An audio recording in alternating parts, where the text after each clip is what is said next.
Coop and Patience move in together. Layla stalls, but then makes a love connection. And Spencer James is always gonna be Spencer James. What's good, y'all? She gets this Erica Vane coming to you right here on Erica Vane TV with another All-American video. In this video, we are breaking down episode 9, titled Got Your Money from season 4. If you're new here, go ahead, hit that subscribe button and turn on your bell notifications so that you don't miss out on any of my All-American videos. I think that once you subscribe, join the tribe, you are going to love it here. I think you're going to enjoy this video, so we can go ahead and get the subscribing part out the way now. But without further ado, let's get into the episode.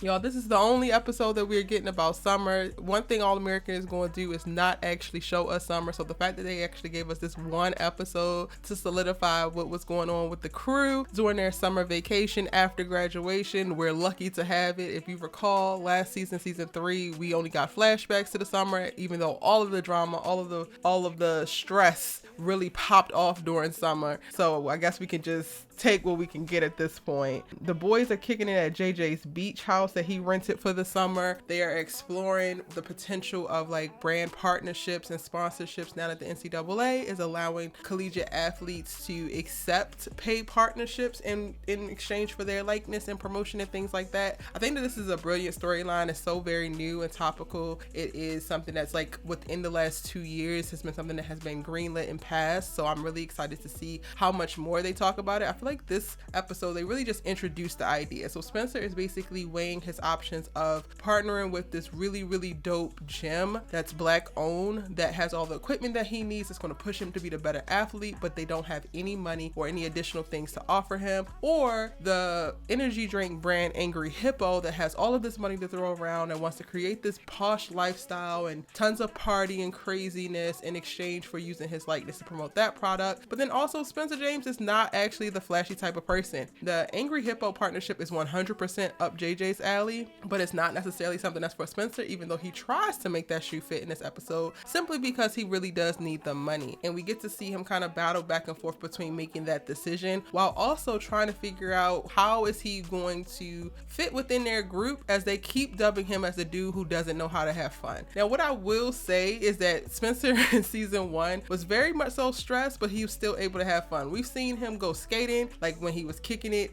at the skating rink and got to reconnect with Kia, and we've seen him throw the birthday parties for Dillon. We've seen him actually be happy and joyous, but with the string of recent events, specifically the tail end of season 3 and then coming into season 4 and him sitting in his savior complex bed, we have definitely seen a more solemn Spencer. So while I get that they're like, oh Spencer, you don't know how to have fun, I think that they're forgetting that there are moments where they actually have been able to have fun, even though Spencer has always been a character that kind of carries the weight of the world on his shoulders. I think for him, just kicking it at the beach house during the summer, being able to kick it with his girls and just hang out and play the background how he typically does in normal social settings is fun enough for him. So that's one thing that I'm hoping that the crew gets, especially Jordan. Since Jordan and Spencer are going to the same school, they're going to be playing on the same team. I'm hoping that Jordan gets out of this whole let's just have fun, let's just do this mentality, because collegiate sports is going to be a whole nother level. And at the top of this episode, we learn that they haven't actually worked out, and Jordan's like, oh, we got a month to get back and get in shape so that we can go to training camp. And it's like, nah,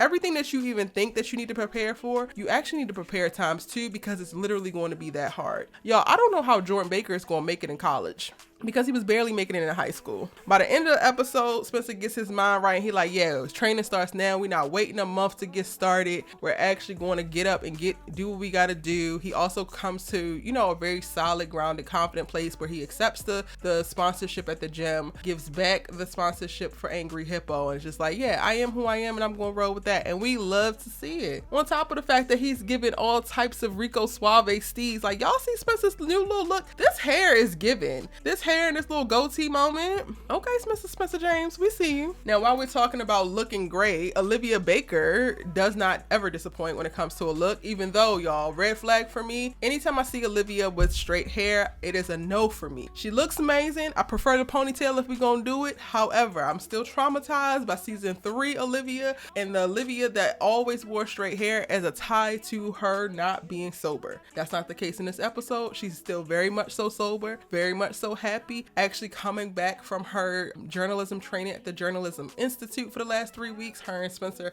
have been missing each other like crazy, but she got to explore and learn a ton when it comes to journalism, which she actually puts to use in this episode, because Patience and Coop get themselves into this crazy situation with this apartment that they put a down payment on and sign a lease sight unseen, and apparently old dude is scamming people out their money. So Olivia uses her journalism skills to call this man to the table, fake like she's doing a personal interest story to highlight him, and then lets him know that it's going to be an expose, and you about to out him all over the place unless you let them out of this lease. And we love to see it. We got a few little cute Olivia moments in this episode. They peppered those in as well. But aside from Spencer going back and forth about sponsorship and preparing for college and all of that, the other major storyline was GW, Billy, and Laura. Laura and Billy have decided to move to Crenshaw so that they can take care of GW in-house, so they're not actually living in Beverly Hills anymore, or at least at the moment. And Billy and GW are battling back and forth because GW wants to sit around and play cards and smoke cigarettes like he ain't just have a heart attack, and Billy wants to act like he's his daddy and tell him what to do. Ultimately, GW has had enough and he decides to pack his bags and head to Florida, which would just seem very random and unnecessarily like the capping of his story. It really gives me kind of concerned, because I'm like, I don't think that we're going to see GW again in the series, just because of how he said it. He's like, I could be gone for a month, or I could be gone forever, and it's just like, okay. He's like, the house is yours now, son, take care of it, just don't sell it. And I'm like, okay, like what?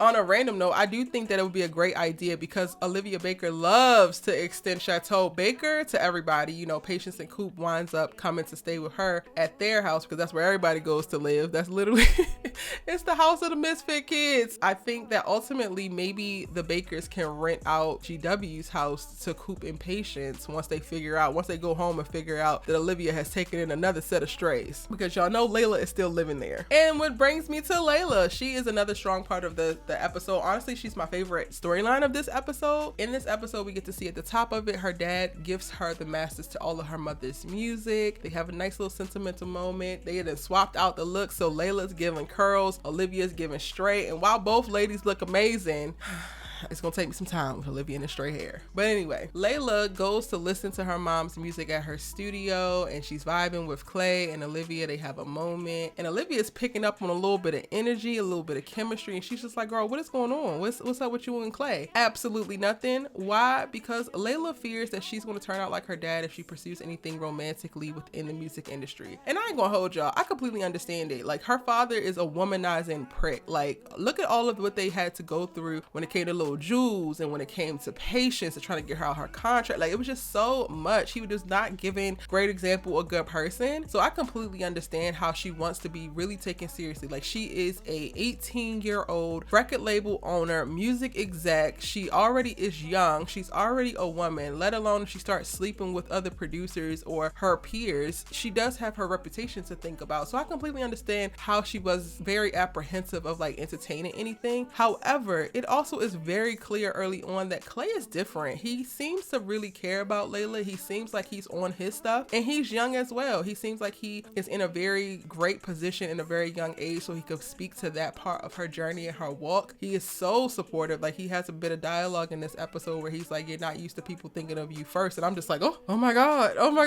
It gave me like a stranger danger alert in my head. But y'all, he's not that. He literally does feel like a very safe space for Layla, and I'm excited that by the end of the episode, she does choose to explore it. And she does choose to explore it as more than just sex. Like, Olivia makes a joke of like, not even just to hit it and quit it, you ain't want to do that. And I don't think that Layla is one of those characters. I honestly don't think that Olivia is one of those characters either, to just want to sleep with people randomly to scratch an itch. Both of these characters are deeply emotional, in tune people, and they're looking for acceptance and love and family and support. And that doesn't necessarily play out if you just bed hopping between person to person. But lucky for us and for Layla, Clay and the new couple name that I'm going to go with is Kayla. Shout out to the subby in the live. I gotta go back and look and see who that was, but shout out to the subby in the live who gave that name. But we're going with Kayla is a safe space and is the new ship of choice. I'm totally here for it. And y'all, don't worry about little Asher. He's gonna lean on Layla as a friend, because Asher is going to always get support from his friends. But Lasher is completely not a thing, and Jayla is also completely not a thing, because what? Kayla's coming coming through. Y'all better get with it or get lost. A lovely underlying theme in this episode is we get to see this potential pro baller who actually never made it and fizzled out. And Spencer is looking at him as he interacts with him at the party and sees him earlier on. And he's just like, yeah, this is a dude that never makes it. And in the episode, he says that he doesn't want to become that. Like, he's literally in these spaces surrounded by people who are what he don't want to become. And I think that it's so interesting, that bit of dialogue, and you get to see what really is pushing Spencer. He's such a very self-aware person and a very self-reflective person. I wish Jordan had a little bit more of that in him, but this is probably why Jordan will always struggle with the pursuit of greatness. But Asher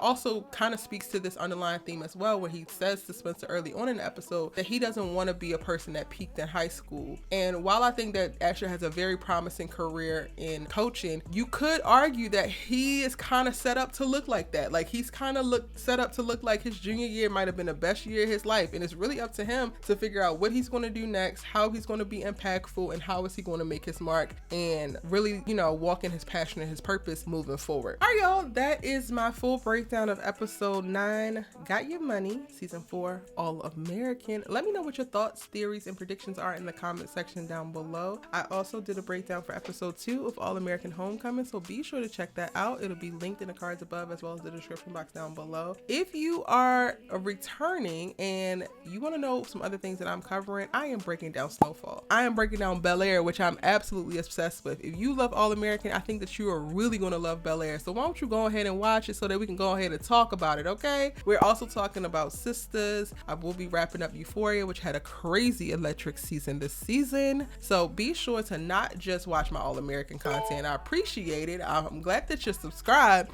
but get into all this other great hotness that I'm talking about on the channel with all these other series. Cannot wait to hear your thoughts and continue the conversation. We're going live every Monday night after All American Homecoming, 8 p.m. Pacific Standard Time, so that we can talk about each new episode, and I will see y'all then.